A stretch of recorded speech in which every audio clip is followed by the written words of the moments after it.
ეხლა ერთი რამ რაც ეხლა ლოცულობდი და გულში ჩამედო მინდა გითხრათ სხვა რაღაც მქონდა მომზადებული მაგრამ როდესაც მე ვესაუბრები ხოლმე ადამიანებს ისინი ხშირად ამბობენ რომ ზოგჯერ ქმარი არის წინააღმდეგი ზოგის ესე იგი მაინც თავს იკავებს ეკლესიაში მოსვლაზე და ასე შემდეგ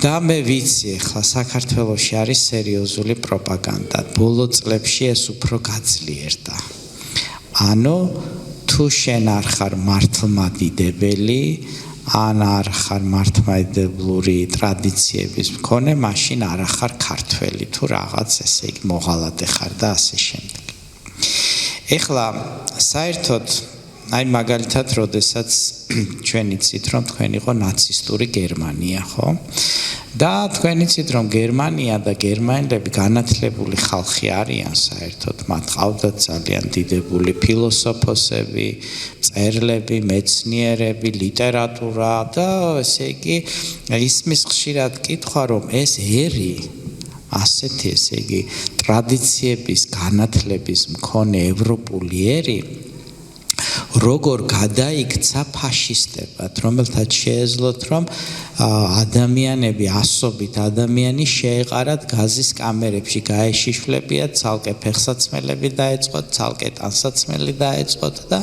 გაზის კამერებში შეეყარათ და დაეხოცათ დედები შვილებიანად და ასე შემდეგ და როდესაც იკვლევდნენ ახლა რა თქმა უნდა ახლა გამოიკვლეს ხო ყველაზე დიდი იარაღი იყო პროპაგანდა.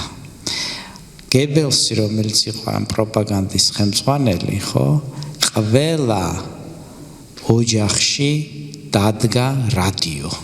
ну მაშინ ახლა ინტერნეტი არ იყო, ხო?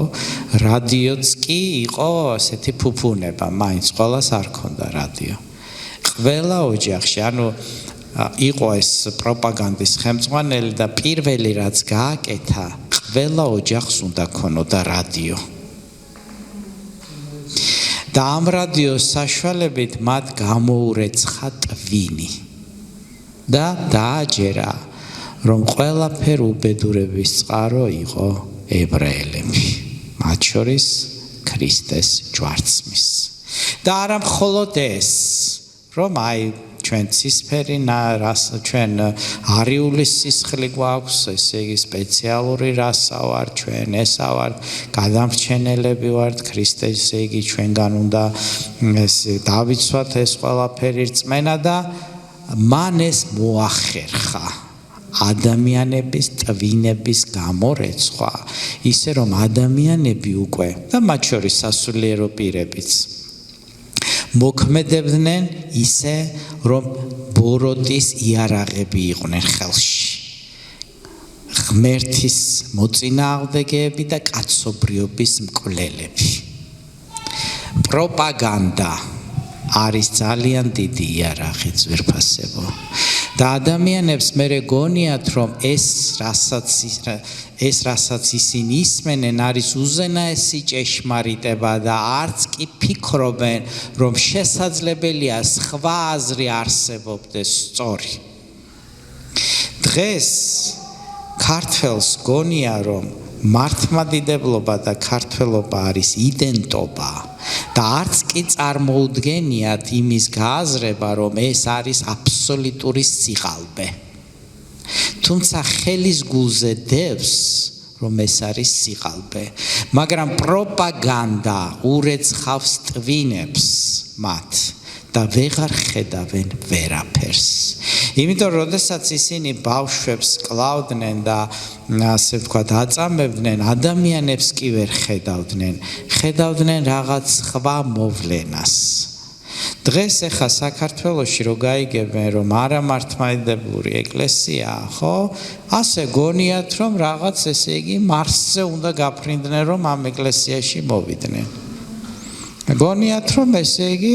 აქ რო შემოვიდნენ აი გახდებიან რაღაც ზომბები რაღაც ესე იგი სხვანაირი ადამიანები გავლიან აქედან რატომ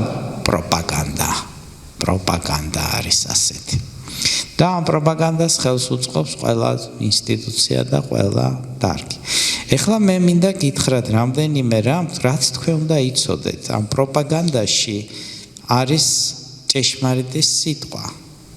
იესო ქრისტე ყველა ყვიროდა, ასე არის დაწერილი. ყველა ყვიროდა ჯვარსაც ვიეგაო. მთელი ისრაელი ყვიროდა. რატომ?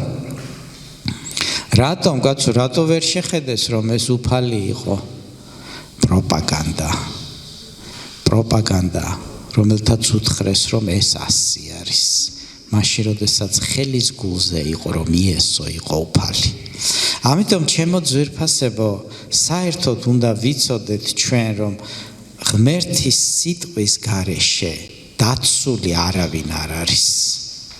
და თუ შენ გინდა, რომ ღმერთის გზებით იარო და პროპაგანდას არ გაყვე და იესო ქრისტე ჯვარზე არ გააკრა, უნდა იცოდე, რომ სიტყვა არის შენი დამცველი. ადამიანებს არ უნდა დაუჯერო, რაც არ უნდა ბევრი იყვნენ და რაც არ უნდა ნასწავლები იყვნენ. სიტყვა უნდა იცოდე და ისტორიაც მნიშვნელოვანია იცოდე. ეხლა მინდა ამ საკითხზე გითხრათ. ქართველი თუ ხარ, ანუ ქართველებს ასე ამბობენ დღეს, რომ ჩვენი იდენტობა არის მართლმადიდებლობა. ქართველების იდენტობა არის მართლმადიდებლობა. რატომ არის ახლა ეს სიცრუე და რატომ ემსახურება ერთი გაბატონებული ჯგუფის კიდე უფრო მეტად გაბატონებას, რომ ეს ხალხი და მათი ფინანსები და ძალაუფლება თვითონ დაიკავონ ხელში. ეს არის პოლიტიკური ნათქვამი ფინანსებისათვის და ძალაუფლებისთვის. პირველი, საქართველოს აქვს 3000 წლოვანი სახელმწიფოებრიობა. ანუ ქართველი არსებობდა როგორც ქართველი მანამ სანამ საქართველოში სახელმწიფო რელიგიად გამოცხადდებოდა მართლმადიდებლობა. ანუ 1700 წელი არის გამოცხადებული ხო ეს მართლმადიდებლობა სახელმწიფო რელიგიად, მაგრამ ქართველი მანამდე იყო ქართველი და მანამ ჰქონდა სხვა რელიგიები და სხვა კერპები. ის იყო ცეცხლთაყვანისმცემელი, ის იყო კერპთაყვანისმცემელი, ქრისტე საერთოდ არ ჰქონდა გაგონილი, მაგრამ ის იყო ქართველი. ანუ ქართველობის იდენტობა არ არის დაკავშირებული მართლმადიდებლობასთან მანდამაინც.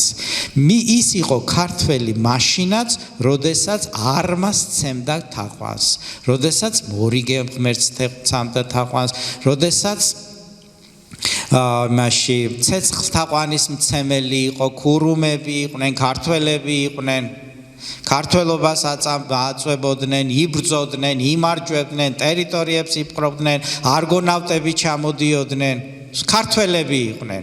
გაგონილი არ ჰქონდათ არც იახვე და არც ქრისტე და არც მართლმადიდებლობა. ასე რომ ქართველობის იდენტობა მართლმადიდებლობასთან კავშირში არის, ეს ერთი. ქართველი იქნება, იყო და იქნება, როგორც ერი. მეორე, მართლმადიდებლობა ვერ იქნება საქართველოს იდენტობა, ქართველის იდენტობა, იმიტომ რომ ის არის რუსულიც, ის არის ბერძნულიც, ის არის ბულგარულიც, ის არის რუმინულიც. არ შეიძლება იყოს რუსულიც და ქართულიც. არ შეიძლება წმინდა გიორგი იყოს მოსკოვის მფარველიც და იყოს საქართველოში რაღაც რევოლუციის მფარველიც, რომელიც რუსეთის წინააღმდეგ არის. მართლმადიდებლობა შეიქმნა მე-4 საუკუნეში ბიზანტიის იმპერიის მიერ და ის არის ბიზანტიური რელიგია. ქართული მასში არაფერი არ არის. ყველა სახელი, დეკანოზი, ეპისკოპოსი, პატრიარქი, ყველა სახელები, რაც არის ლიტურგია, ესე იგი მიტროპოლიტი, ყველაფერი არის ბიზანტიური. ქართული არაფერი არ არის. ქართული არის წარმართული რაც გვაქვს ჩვენ. ამიტომ ის ნარატივი რომ მართლმადიდებლობა და ქართველი იდენტური არ და რაღაცა ეს არის აბსოლუტურად შეუსაბამო. მართლმადიდებლობა ქართველისათვის უცხოხილია, გეტყვით მე თქვენ. უცხო არის, შემოტანილი არის. თვითონ ქრისტიანობაც შემოტანილია. ქრისტიანობაც არ არის ქართული. ქართული არის ბორჯღალო. ქართული არის, ესე იგი, არმაზი, ქართული არის რა გვაქვს ესეთი ძველებური რაც არის რა, გუთნის დედა. ესენი არის ქართული. იახსარი, ლაშარი და ასე შემდეგ. ეს არის ქართული, ეროვნული, ძველი. მაგრამ მართლმადიდებლობა მთლიანად არის უცხო. სხვა არის. ამიტომაც არის რომ საქართველოს დღემდე ვერ მიიღო მართლმადიდებლობა და ქართველები არ არიან მართლმადიდებლები. ისე წარმართები არიან. ეხლა რაც შეეხება საქართველოს ისტორიას, საქართველოს საზღვარზე იყო მუსულმანურ სამყაროსთან, ამიტომ ქრისტიანობის დაცვა ყოველთვის აღიქმებოდა გარკვეულ იდენტობაში. აქ მანდამაინც მართლმადიდებლობას კი არ იცავდა ქართველი ერი, არამედ იცავდა უცხო ქვეყნის ზეგავლენას. უცხო ქვეყნის ზეგავლენისაგან თავდაცვა იყო ის, რომ შეენარჩუნებინა ქრისტიანობა. იმიტომ რომ ის უცხო ქვეყანა ირგვლივ ყველაფერი იყო მუსულმანური. ახლა დღეს უცხო ქვეყნის თავდასხმა ჩვენთან არის რუსული მართლმადიდებლობა. და თუ შენ გინდა შეინარჩუნო შენი ქვეყნის იდენტობა, უნდა გადახედო უცხო ქვეყნის მოძალებას. როდესაც ევროპული ბიზანტია იყო და არსებობდა, საქართველოს ურთიერთობდა მასთან და პოლიტიკურად გადაწყვიტა, რომ ყოფილიყო მართლმადიდებელი და ეს სწორი გადაწყვეტილება იყო. მაგრამ ბიზანტია დაემხო და დარჩა ქრისტიანობა მე-15 საუკუნის შემდეგ ჰაერში. ქრისტიანული ქვეყანა მუსულმანურ გარემოცვაში. და აღარ იცოდა საით წასულიყო, ხან რომში გარბოდა, ისტორიას თუ წაიკითხავთ, ხან რუსეთში გარბოდნენ. რაღაც მოკავშირე უნდა აერჩიათ. და ეხლა ვინც ისტორიას წაკითხული აქვს და რაღაცა იცის, რომ ბევრს უნდოდა რომთან ქონოდა კავშირი. მაგრამ აქაურებმა იმძლავრეს, ზოგი წვერებით ათრიეს, მაგალითად საქართველოს ეპისკოპოსმა ერთ-ერთმა მე-16-მე-17 საუკუნე იყო მგონი, ხელი მოაწერა რომის პაპთან უნიას, გაერთიანებას. მაგრამ როდესაც აქ ჩამოვიდა, აქ ერთი ამბები აუტეხეს და ვერ განხორციელდა ეს ერთობა. ანუ ეს არის ისტორია, რომელიც არის მთელი ამ პერიპეტიებით. მაგრამ დღეს ჩვენ როდესაც ვლაპარაკობთ ამ ყველაფერზე, ამას პოლიტიკური სარჩული აქვს ხოლმე და ჩვენთვის გასაგებია. ეხლა დღეს მაგალითად მართლმადიდებლებს უნდათ რომ რუსეთთან კონდეთ კავშირი, მაგრამ პოლიტიკურად ეხლა ეს არ არის მომგებიანი საქართველოსთვის. საქართველოსთვის ევროპა არის მომგებიანი, იმიტომ რომ ეს განვითარებული სამყაროა. მაგრამ ეს პოლიტიკა ერთი მხარეა. მაგრამ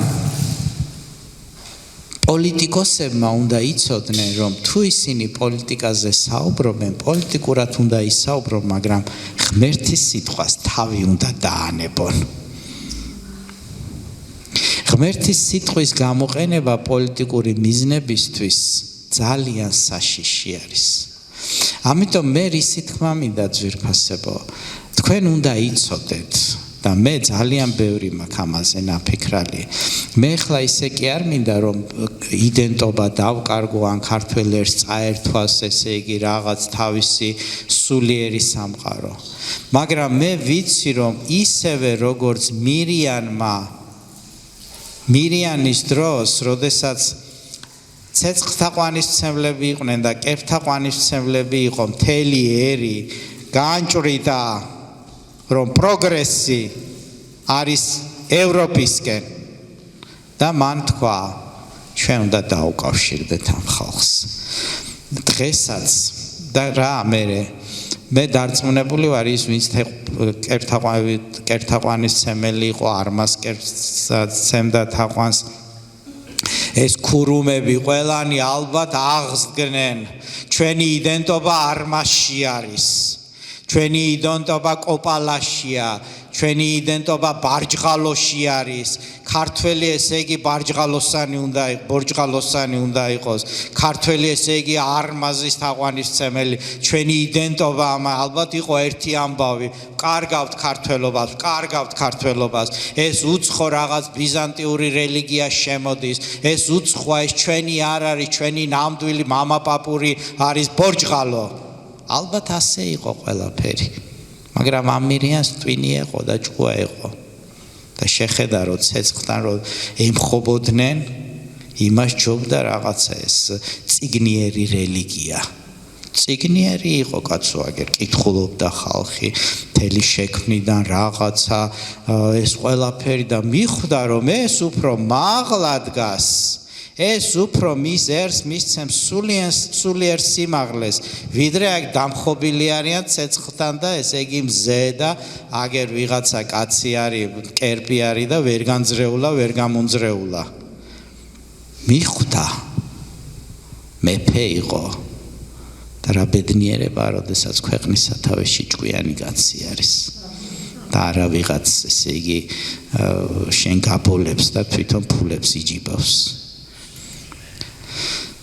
მიხვდა და სწორი გადაწყვეტილება იყო რა ეკნა ერეკლე მეფეს რა ეკნა იფიქრა ეს რუსებმა იქნება ესე იგი რაღაც მაინც ქრისტიანები არიან და იქნებ დაუმეგობრდეო და არ ვიცი შეიძლება სწორი გადაწყვეტილებაც იყო ამ გადმოსახედიდან მაგრამ იმპერიას თავისი გეგმები აქვს მაგრამ ეხლა ძვირფასებო ქართველმა უნდა განსაზღვროს წიგნიერი რელიგია ჯობია ღმერთის სიტყვის შესწავლა ჯობია საქართველოს მოსახლეობისთვის თუ ის რელიგია ჯობია ბომბებს რო აკეთებენ და იესო ქრისტეს ახატავენ მირიანისათვის ადვილი არ იქნებოდა ხა აქედან ჩვენ ვკითხულობთ ისტორიას მაგრამ სავსე იყო მცხეთა ქურუმებით და ხალხი კიდე გაუნათლებელი იყო იმ დროს წერა კითხვაც არ იცოდნენ და რელიგიურად იყვნენ ჩაჭედილი თავიანთ რიტუალებში რომელიც დღესაც მოდის დღემდე მოდის რიტუალები მაგრამ თქვეს რომ ჩვენ გვჭირდება ცვლილებები, მაშინაც რთული იქნებოდა, იცით ძირითადი არგუმენტი რა იქნებოდა ქურუმებს, ჩვენი იდენტობა. აი ეს იქნებოდა ძირითადი არგუმენტი. ეს უცხო არის. საბერძნეთიდან შემოტანილია, ეს ჩვენი ძველი არის. ამიტომ როდესაც მე ეს ხალხი ხვდება და ამ რაღაცებს მელაპარაკება, მე არაფერს არ ვიღებ. იმიტომ რომ ამ ქვეყანას ჭირდება ცვლილებები. რადიკალური ცვლილებები სჭირდება, რადიკალური სულიერი ცვლილებები სჭირდება, სჭირდება კერთაყვანისმცემლობა წავიდეს და მოვიდეს წიგნიერი რელიგია. ჩემო ძვირფასებო, ღმერთი შეცვლის ამ ქვეყანას. ღმერთი შეცვლის. ჩვენი სიტყვა იქნება ღმერთისაგან დამოწმებული. იცით, დღეს საქართველო ტრიალებს ერთ ადგილზე და არიციან რა ქნან. თუ ქართველიერი არ დაჯდება და არ დაფიქრდება. იცით, ერთი ხელით ებძვიან რუსეთს, ასე ვთქვათ და მეორე ხელით ესე იგი ეჭიდებიან მათ სარწმუნოებას. შენ ხოვდა მიხვდე, შეხედე, გადახედე მართლმადიდებელ ერებს. ყველანი ჩამორჩენილი და დაჩეჩანაკებული არიან. მაგრამ გადახედე ერებს, რომელმაც სიტყვა მიიღო, განვითარებულები არიან. წინწასულები არიან, კურთხეულები არიან. ამიტომ მართალია ძვირფასებო, რთული პერიოდი არის. იცით ეხა საქართველოში ორად იყოფა ადამიანები, ერთი მართლმადიდებელი და მეორე იეღოველი. ყველა სულ ერთია მუსულმანი ხარ, ბუდისტი ხარ, იეღოველი ქვია შენ. რატომ? გაიმარტივეს ცხოვრება. როგორც ეხა ნაცისტურ გერმანიაში იყო. ებრაელებს ნიშნები ჰქონდათ დადებული, დანარჩენები გერმანელები და კარგები იყვნენ. მაგრამ უნდა იცოდეს ყველამ, რომ ღმერთი ცოცხალი არის. ღმერთი არის ცოცხალი. და უნდა იცოდეს ყველამ, რომ ღმერთის გეგმა გაიმარჯვებს საქართველოში. დიდება იესოს. ამიტომ ჩვენ ვლოცულობთ ამ ქვეყნისათვის ძვირფასება და ვიცით, რომ კერპთაყვანისმცემლობა შერწყვება. და ღმერთის სული იმოქმედებს ძლიერად. ამ ქვეყანას აქვს მომავალი. რუსეთზე რო ვლაპარაკობ ძვირფასებო, რუსეთიც შეიცვლება და ის ქვეყანაც იქნება თავისუფალი. იმიტომ რომ რუსი ხალხიც უყვარს ღმერთს. ისევე როგორც ქართველი და ყველა. იმიტომ რომ ყველასათვის მოკვდა იესო ქრისტე, მაგრამ იქაც საჭიროა რელიგიის ფუნდამენტალურად ცვლილება და სულიერი ცვლილებები საჭიროა. იგივეა უკრაინაშიც. იქაც ფუნდამენტალური ცვლილებებია საჭირო. და ამ ბოლო დროს ღმერთი დიდებულ საქმეებს გააკეთებს. ვერ წარმოიდგენ, ღმერთის გზები არის გამოუცნობი. ამიტომ ჩვენ ვენდობით მას ხვალინდელი დღისთვის. აწიე ხელი და თქვი, მე ვენდობი მას ხვალინდელი დღისთვის. დიდება იესოს, დიდება იესოს.